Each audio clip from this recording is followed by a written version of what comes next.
Hi, in this video we will take a look at another important outcome of financial accounting, which is the income statement. The income statement is useful to look at a certain period of time, so we look for a year for example, and see what are the values of revenues and expenses, and all together will give the profit of the company. To build this, we start with revenues. So revenues are the results of all the sales that the company has. So the company sells products or services and it will have a certain amount of revenues.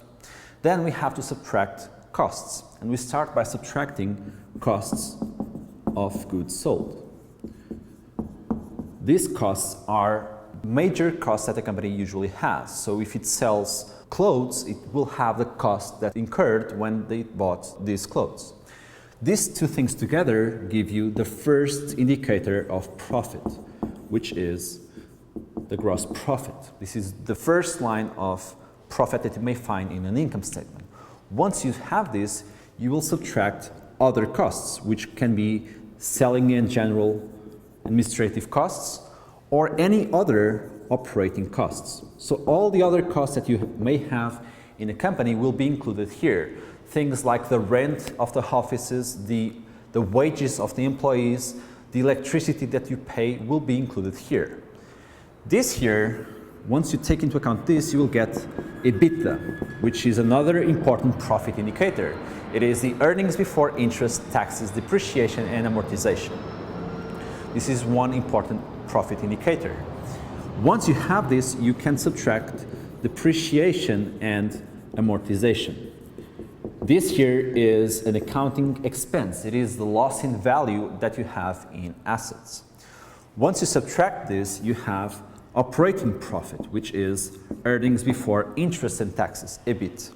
This here is the value of revenues after deducting all the operational costs and also depreciation. Once you have this, as you can see, this is before interest and taxes. So you have also to subtract interest expenses. Interest expenses are those expenses that you have when you finance your company with debt. So if you have some debt, you will have to pay interest on top of that debt. Once you have this, you get earnings before taxes.